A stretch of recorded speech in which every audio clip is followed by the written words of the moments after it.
exactly why I have to keep reaching my hand out to help! Think your big fancy-ass goals make all of you hot shit? Do you think I care if I fit in with you people? I'm gonna get results like no one asked before! I don't know how I'll feel when I'm dying, but I won't regret the way I lived. Black Blast!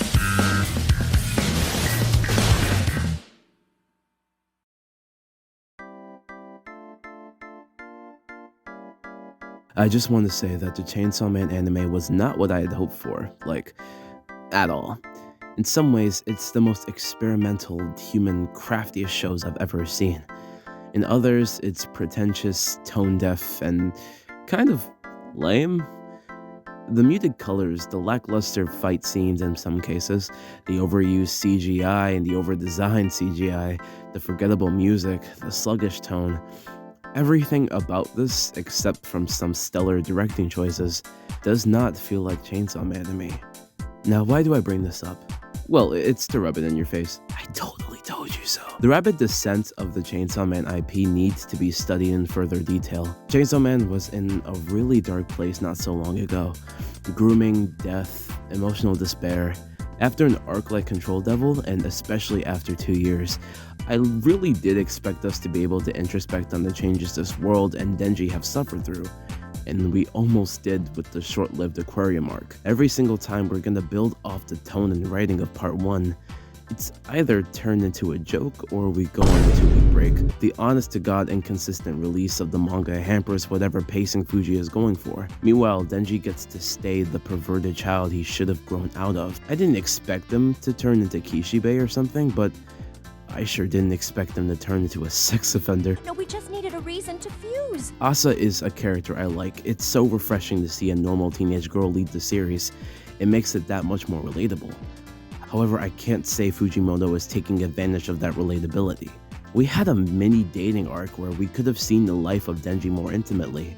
We could have seen their dynamic more closely, and it would have honestly just been really cute. But as soon as Asa gets to Denji's home, it's over before it even starts. And we get an interesting development with Nayuta. Is it better that she acts more like Denji and less like Makima? Well, that's for you to decide. Her behavior is more emblematic of the tone part 2 is going for. We're in rom-com territory now, and nothing can stop it. Not even a development that could possibly make sense.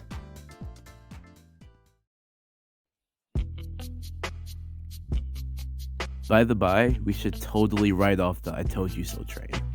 Jujutsu Kaisen Incestu Kaisen just finished its worst arc, Culling Games. Was it the worst arc? And why did it make me drop this series for an uncertain amount of time? Like I've said before, and I can't stress this enough, these ideas, these concepts are inherently personal. They call attention to how we humans think, our feelings, and how we react to everything in between. Death itself is such a tragic experience, but it's even more so when you're not even sure what you or others are dying for. So, in a manga that wants us to think about the many ways us humans react to tragedy, why do we never get to see that tragedy? Why is it always hidden behind symbolism or thinly veiled cultural references, something that aren't usually the meat and potatoes of the story, but somehow have to be for so many people? Those same people are mocking the plots of stuff like My Hero Academia or Black Clover, which both obviously have its problems, but until recently never neglected the emotions of its characters just to reference religious imagery, or to have a cool fight with a cool set piece that logistically cannot end without sacrificing the dignity of one party over another. Why is the tragedy of these characters treated like a non-issue after a devastating, invisible terrorist attack like Shibuya, or the death of an entire bloodline, or the death of a beloved friend and ally? We're getting Gojo versus Sukuna, one of the most anticipated fights of this generation, after receiving one of the most anticipated returns of shonen. And you ask, why must it feel so hollow? Well, the answer is, Incestu Kaisen was never interested in how these characters feel. It was interested in telling moments. It was interested in telling scenes and telling plot points, not a full story. It worried about the what and not the how. It's a story that has had fast travel on since the beginning, and people only started realizing it when the woman who we've been wanting to know more of since Hidden Inventory got fridged in a freaking black hole.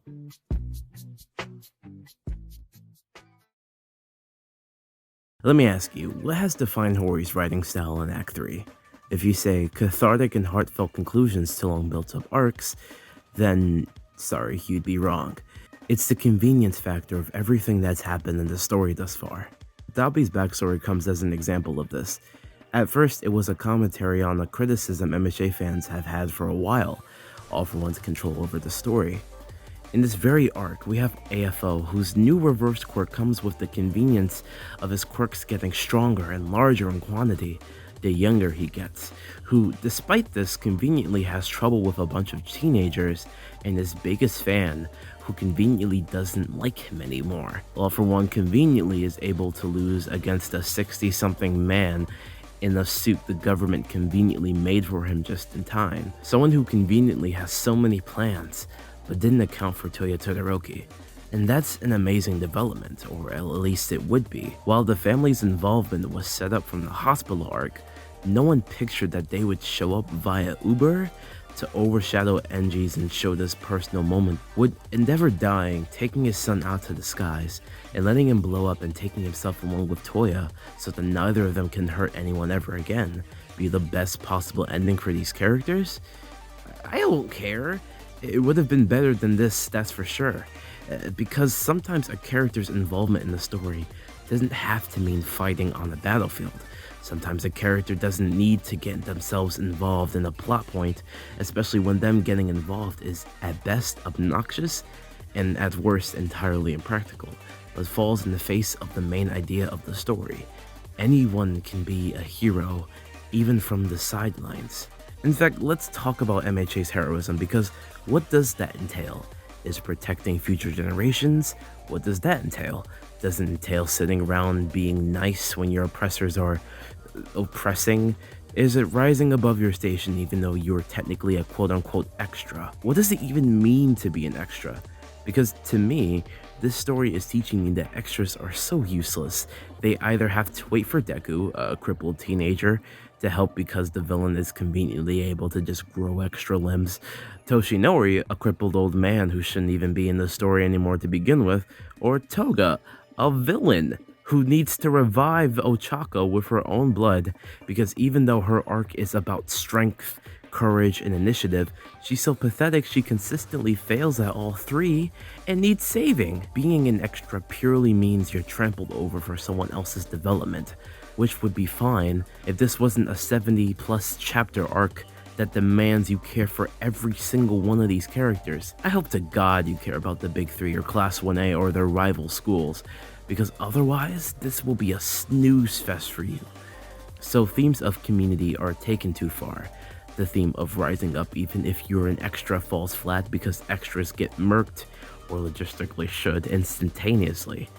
Every plot hyperfixates on the conclusion rather than the build-up, and now, in a manga where the marginalized were once the main point of empathy, they're now either dying, having their experiences glossed over, or being told to be a light so oppressors feel bad. Meanwhile, a puppet terrorist gets so much empathy, he's on the front lines.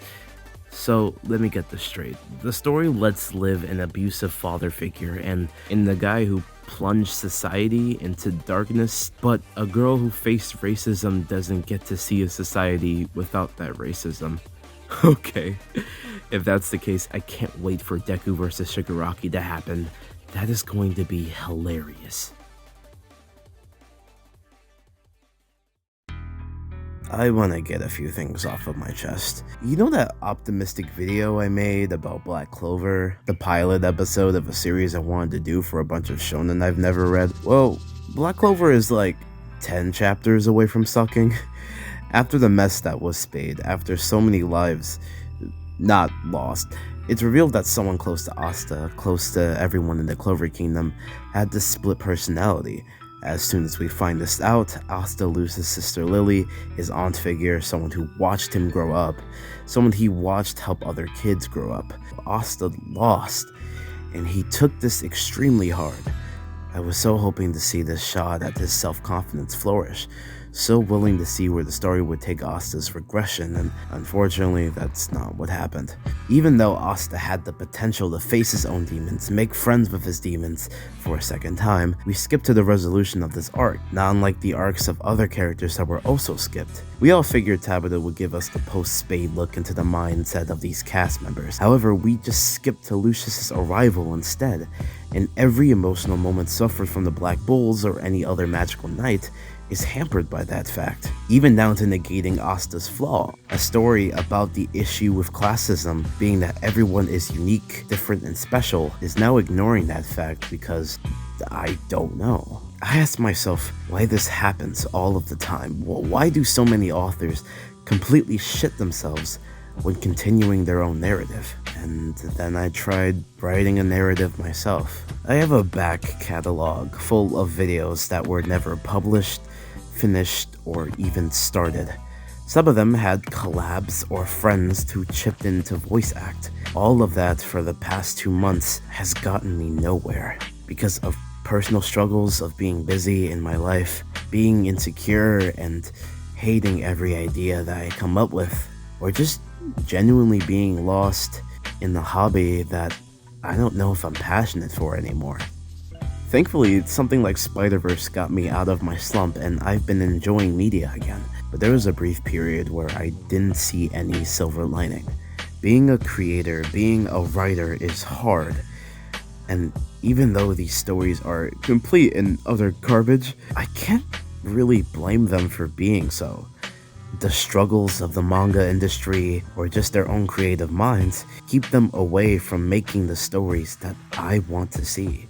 I wouldn't be surprised if all of them were just tired from life, tired of their own creation they have to face year after year, and yet each and every mangaka is stronger than I ever could be, because at the very least, they're finishing what they started.